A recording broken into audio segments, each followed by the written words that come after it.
অন্যান্য ধানে যে ফলন আসছে 18 থেকে 20 মন, কিন্তু ছিন্টু পাইজামে আমরা 25 থেকে 30 মন পর্যন্ত ফলন পাই। আমি এর কালার দেখেই পছন্দ করেছিলাম। আচ্ছা, এই ধানটার কালার স্বর্ণের কালার। সামনে চোখের সামনে অন্যান্য ধান পড়ে যেতে দেখছি, কিন্তু আমার ছিন্টু পাইজাম ধান পড়েনি।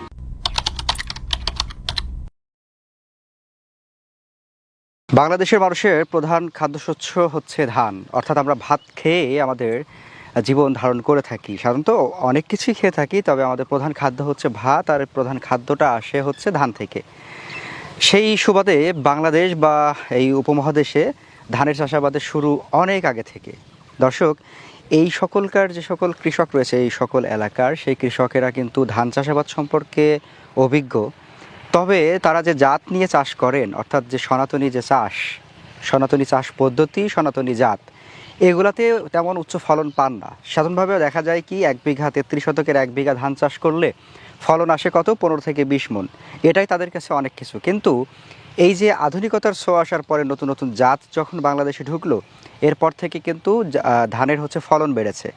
দর্শক, আজকে আমরা যে ক্ষেতটার মধ্যে দাঁড়িয়ে রয়েছি, এই ক্ষেতের ফলন দেখলে আপনি অবাক হবেন। সত্যিকার অর্থে এই জাতের ধান, অর্থাৎ যে ছিন্টু পাইজাম ধান, এই ধানের ফলন কিন্তু আপনার 33 শতকের 1 বিঘাতে 25 থেকে 30 মন, ভালো কৃষক হয়ে থাকলে শতকে 1 মন, অর্থাৎ 33 শতকে 33 মন পর্যন্ত ফলন পাওয়া সম্ভব হয়। দর্শক, এই মুহূর্তে আমাদের উদ্যোক্তার খোঁজে টিম রয়েছে হচ্ছে ঝিনাইদহ জেলার কালীগঞ্জ উপজেলার গোমরাইল গ্রামে। হাফেজ মোহাম্মদ মাসুদুর রহমান, তিনি তার আবাদি জমিতে, অর্থাৎ তিনি যে ধান চাষ করে থাকেন সাধারণত, সেই জমিতে হচ্ছে নতুন জাতের ছিন্টু পাইজাম ধান চাষ করেছেন।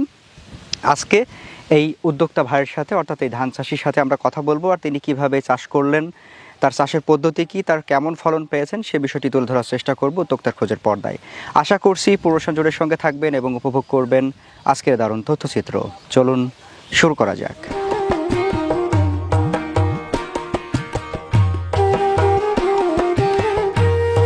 আসসালামু আলাইকুম। ওয়ালাইকুম আসসালাম রহমতুল্লাহ। কেমন আছেন? আলহামদুলিল্লাহ। যাক, আলহামদুলিল্লাহ, শুনে খুবই ভালো লাগলো। আপনার নতুন একটা ধানের নাকি চাষ করেছেন, সেই ধানটা দেখার জন্য আমাদের পুরো টিম চলে আসছে আজকে। কি জাতের ধান চাষ করছেন আপনি? জি আলহামদুলিল্লাহ, এই যে মাঠে চাষ করছি, এটার নাম হলো ছিন্টু পাইজাম। ছিন্টু পাইজাম। আচ্ছা, ছিন্টু পাইজাম নামটা একেবারে কিন্তু নতুন শোনা যাচ্ছে। সাধারণত ধানের যে সকল চাষাবাদের নাম আমরা শুনে থাকি ধানের জাতের, ছিন্টু পাইজাম নামটা আমাদের কাছে নতুন, দর্শকদের কাছেও হয়তো নতুন হতে পারে। কিভাবে চাষটা করছিলেন, নতুন একটা জাত, সেটা একটু বলেন তো। এটা সাধারণত আমরা তো ধরেন চাষি, বিশেষ করে এই আধুনিকতার ছোঁয়াপে মোবাইলের মাধ্যমে আমরা একটা ভিডিও দেখছি চাষাবাদের, দেখতে দেখতে এই ধানটার ভিডিও আমার সামনে আসলো মোবাইলে। দেখার পরে আমি এটা খোঁজ খবর নিয়ে তো এই ইন্টারনেটের মাধ্যমেই, মানে মোবাইলের মাধ্যমেই এই বীজ সংগ্রহ করে এই চারা রোপণ করা। আচ্ছা, এর আগে কি করছেন নাকি এটা প্রথমবার করছেন? এর আগে 2 বার করা হয়েছে। 2 বার করা হয়েছে, জি। আচ্ছা, এটা তাহলে তৃতীয়বার? জি, এবার তৃতীয়বার। তো নতুন জাত হিসেবে এই যে 3 বার করলেন, নিশ্চয়ই ভালো লেগেছে আপনার কাছে? জি জি, এটা খুবই ভালো, এবং এই চাষটা 2 বারই করা হয়েছে। 2 বারই করা হয়েছে, মানে 2 আবাদ, আমন বড়, 2 বারই। 2 বারই করা হয়েছে। আচ্ছা, কি কি দিক ভালো মনে হলো আপনার কাছে? এটার দিক ভালো, এটা অন্য ধানের তুলনায় এটার চাষে ফলন বেশি হয়। আচ্ছা। বা ধানের গাছ বড় হয়। আচ্ছা। বা ধানের গাছটা শক্ত হয়, বাতাসে একটা হেলে পড়ে না। আচ্ছা, আপনি বলছিলেন যে ধানের ফলন বেশি হয়। ফলন বেশি বলতে সাধারণত আপনাদের এই মাঠে অন্যান্য যে ধান চাষ করে মানুষেরা, অন্যান্য ধান চাষ করার পরে যে ধান আমরা চাষ করছি, সেই ধানের ভিতরে মনে করেন যে এই সময় যে অন্যান্য ধানে যে ফলন আসছে, সে ফলনটা হইল 18 থেকে 20 মন, কিন্তু ছিন্টু পাইজামে আমরা 25 থেকে 30 মন পর্যন্ত ফলন পাইছি। 33 শতকে? জি জি, 33 শতকের 1 বিঘায়। হয়তো চাষে কমা আছে, যার কারণে হয়তো একটু কম হয়েছে। যদি চাষি ভালো হয় তাহলে হয়তো 33 শতকে 33 মন হওয়ার সম্ভাবনা আছে। আচ্ছা, মানে আপনি আপনার যে ধারণা, যে অভিজ্ঞতা, সেই হিসাবে আপনি মোটামুটি 25 থেকে 30 মন পাচ্ছেন, কিন্তু আপনি ধারণা করছেন যদি আরো ভালো চাষি হন, যার অভিজ্ঞতা আরো ভালো ধান চাষে, তিনি চাষ করলে শতকে 1 মন পর্যন্ত পাওয়া সম্ভব। জি, সম্ভব। আচ্ছা, আপনার ধানের একটা জিনিস আমাদের খুব ভালো লেগেছে, যেমনটা আপনার কাছে ভালো লেগেছিল নিশ্চয়, সেটা হচ্ছে কালার। জি, আমি এর কালার দেখেই পছন্দ করেছিলাম। আচ্ছা, এই ধানটার কালার স্বর্ণের কালার। এই ধানটা পেকে গেলে মনে হয় যে আমার স্বর্ণ ফলেছে।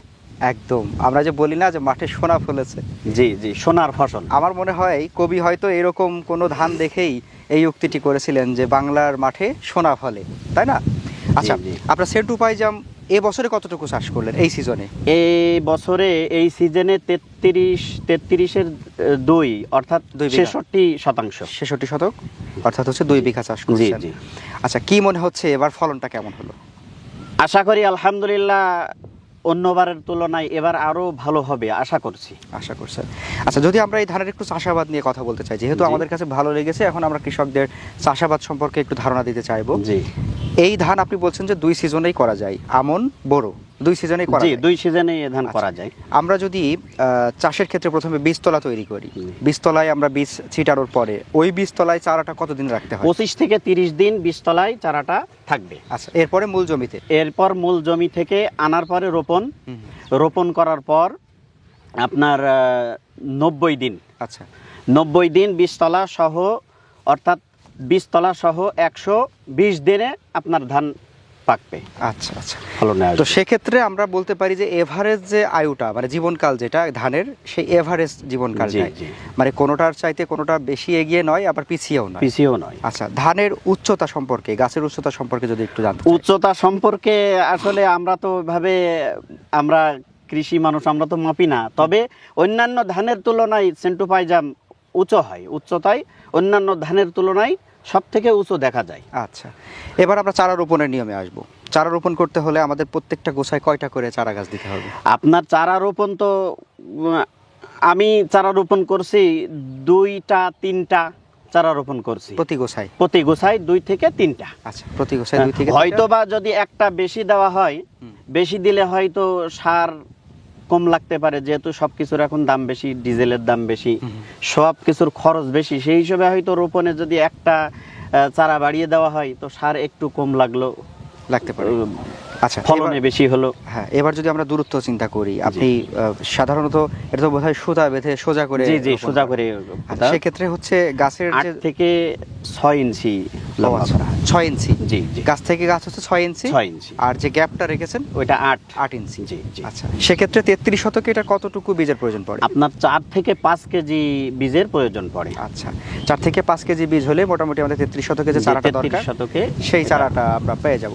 আচ্ছা, এখন তো আপনার বোধহয় ধান কর্তনের সময় এসে জি গেছে। জি, কাটার সময় এসে গেছে, অল্প 2-1 দিনের ভিতরে আমরা ধান কাটতে পারবো।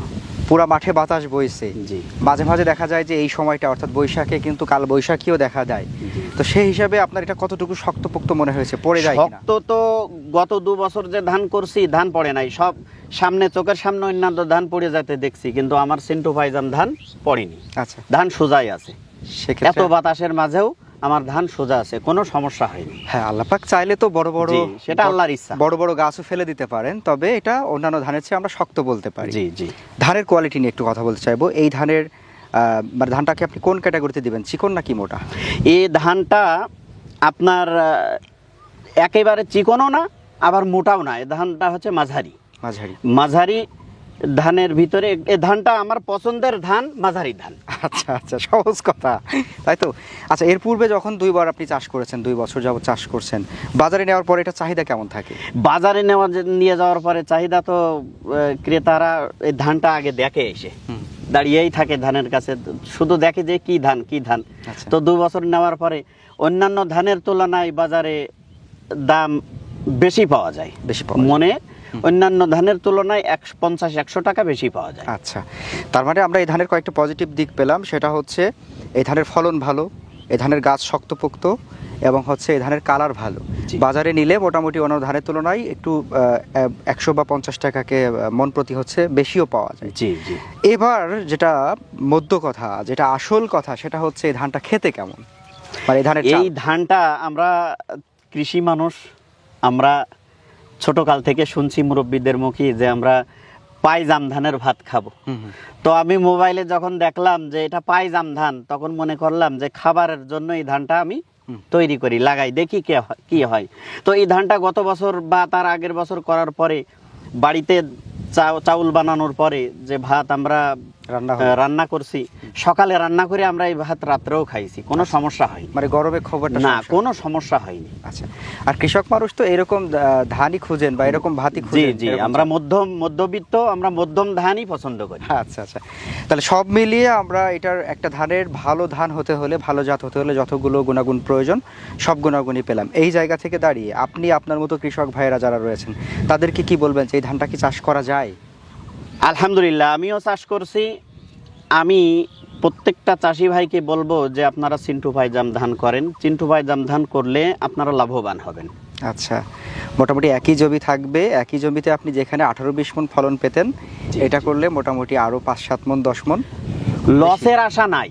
আচ্ছা, 2 বছর ধান করা হয়েছে, 2 বছরের ভিতরে আমার কোনো লস হয়নি। আচ্ছা আচ্ছা, অনেক চাষি শুনি, অনেক কৃষি শুনি যে লস হয়েছে, বলে যে বিচলিটাই শুধু লাভ হইল। তো আমার এই ধানেই লাভ হয়েছে। আশা করা যায় অন্যান্য ধানের তুলনায় 7 থেকে 8 মণ ধান আমার লাভ হয়েছে। আচ্ছা, যাক আলহামদুলিল্লাহ, এটা খুবই ভালো লাগলো। দর্শক, আপনারা যারা এই মুহূর্তে আমাদেরকে দেখছেন, আপনাদেরকে আরেকবার লোকেশনটা মেনশন করে দেবো। এটা হচ্ছে ঝিনাইদহ জেলার কালীগঞ্জ উপজেলার গোমরাইল গ্রাম। আমরা কথা বলছি হচ্ছে হাফেজ মোহাম্মদ মাসুদুর রহমানের সাথে, এবং আমরা ওনার সাথে কথা বলে যেটা জানতে পারলাম, আমরা এই মুহূর্তে যে ধান খেতে দাঁড়িয়ে আছি এই ধানের কালার প্রশংসনীয়, এই ধানের ফলন প্রশংসনীয়, এই ধানের অনেকগুলা গুণাগুণ রয়েছে যা হচ্ছে একটা উচ্চ ফলনশীল ধানে থাকা দরকার। সেই হিসাবে আমরা আপনাদেরকে সাহস যোগাতে পারি। উনি নিজেও যেমনটা বললেন যে ওনার মতো করে আপনারাও চাইলে হচ্ছে এই ধানের বাণিজ্যিক চাষ করতে পারেন, শুধু খাওয়ার জন্য না, বাজারে বিক্রির উদ্দেশ্যে। জি জি, বাজারে বিক্রির উদ্দেশ্য। তো ঠিক আছে, ভালো থাকবেন। আপনার সাথে কথা বলে বেশ ভালো লাগলো। ভবিষ্যতে যদি আবারও কোনো নতুন ধানের সন্ধান আপনি পান তখন আবারও দেখা হবে আপনার সাথে। সে পর্যন্ত আপনার জন্য দোয়া থাকলো। আসসালামু আলাইকুম। ওয়ালাইকুম আসসালাম।